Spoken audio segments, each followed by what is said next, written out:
Langkah Gubernur DKI Jakarta, Anies Baswedan, meminta Kementerian Agraria dan Tata Ruang atau Badan Pertanahan Nasional mencabut hak guna bangunan pulau reklamasi menuai perdebatan.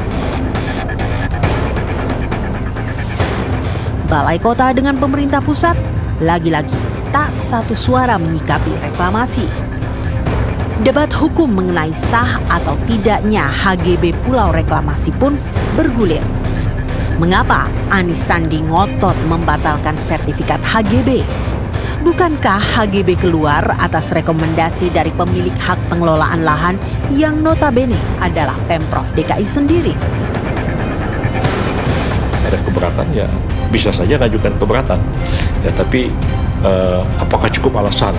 Nah itu BPN nanti saya katakan tadi ada dua kemungkinan, bisa diterima, bisa juga ditolak. Tapi kalau sekarang sudah dikatakan bahwa sudah sesuai dengan peraturan perundangan, sesuai prosedur, ya besar kemungkinannya BPN akan menolak. Karena kan yang diterbitkan itu hak, bukan izin. Kalau diterbitkan hak itu nggak bisa dicabut, kecuali putusan pengadilan, kecuali izin. Ya.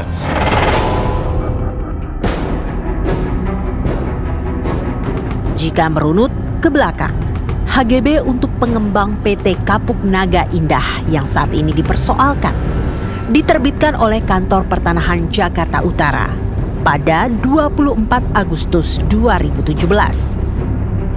Sertifikat itu terbit setelah Badan Pertanahan Nasional mengeluarkan sertifikat hak pengelolaan lahan atau HPL Pulau C dan D untuk pemerintah Provinsi DKI Jakarta. Penerbitan sertifikat HGB dan hasil pengukuran pulau seluas 312 hektar itu hanya berselang 1 hari. Proses penerbitan kilat inilah yang menjadi salah satu alasan Anies meminta HGB dicabut. Pakar hukum agraria dari UI, Ari Sukarti menyatakan, ada sejumlah hal yang membuat proses penerbitan sertifikat HGB Pulau Reklamasi bisa berjalan cepat. Ia pun menyatakan HGB tidak bisa dicabut begitu saja. Untuk tanah-tanah reklamasi, ya HGB di atas HPL, itu cukup dengan SK Kepala Kantor Pertanahan saja. Nah itu kan jadi memang itulah yang menyebabkan itu bisa cepat. Karena dia mengajukan permohonannya di Kantor Pertanahan Jakarta Utara, lalu diolahnya di Jakarta Utara, kemudian dia buat SK.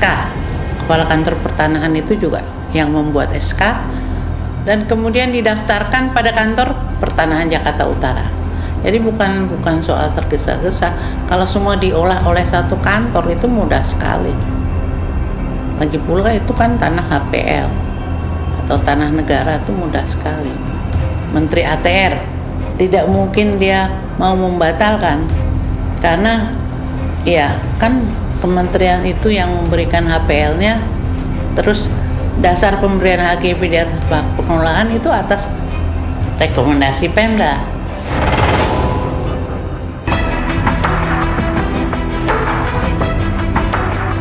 Pendapat berbeda disampaikan pakar hukum tata negara Irman Putra Sidin. Menurutnya, HGB yang sudah terbit bisa dibatalkan jika ditemukan ada cacat wewenang, cacat prosedur, dan atau cacat administrasi. Ihwal pembatalan HGB itu diatur dalam Peraturan Menteri Agraria dan Tata Ruang atau BPN nomor 9 tahun 1999 tentang tata cara pemberian dan pembatalan hak atas tanah negara dan hak pengelolaan. Intinya setiap keputusan itu bisa dicabut, setiap keputusan negara bisa dicabut. Bisa karena ditemukan cacat administratif di kemudian hari, atau karena putusan pengadilan. Ya. Nah, jadi mungkin dalam kasus ini adalah sang gubernur mengusulkan pencabutan itu karena ditemukan ada cacat administratif. Nah, pada konteks itu maka itu dimungkinkan bagi pejabat yang mengeluarkan keputusan HGB itu untuk mencabut hak tersebut.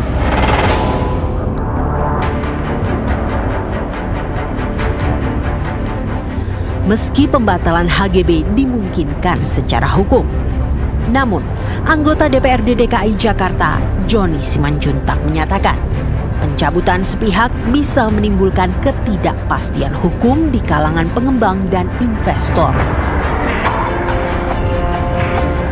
Ia pun menilai, belum disahkannya 2 raperda reklamasi tidak bisa dijadikan sebagai alasan permohonan pencabutan HGB Pulau C, D, dan G.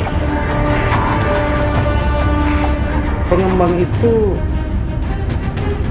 sebelum mendapat HGB kan ada juga dia menerima hak pengelolaan lahan, penggunaan lahan dari eksekutif kepada mereka. Berdasarkan HPL itulah mereka mengurus HGB. Bahwa HGB sudah diserahkan kemudian, saya pikir tidak begitu mengganggu kepada 2 raperda ini. Karena itu bisa berjalan beriringan kok. Kalau beliau misalnya mengambil keputusan seperti itu secara sepihak, ini kan nanti bisa menjadi multiplier, bisa menjadi efek yang negatif di hari-hari yang akan datang. Mungkin para investor juga kan nanti akan punya image bahwa di Jakarta ini kepastian hukum tidak ada.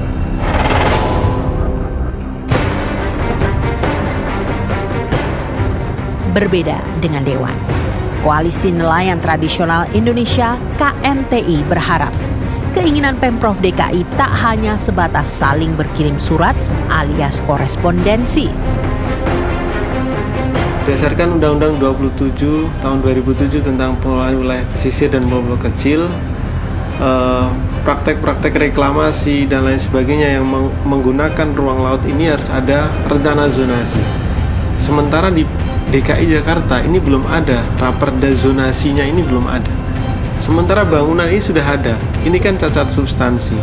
Nah, kami menyayangkan mengapa kemudian pemerintah pusat hal ini yang kemudian BPN sekarang ya, Badan Pertanahan atau Agraria dan Tata Ruang kemudian menolak atas kemudian itikan yang disampaikan oleh pemerintah DKI.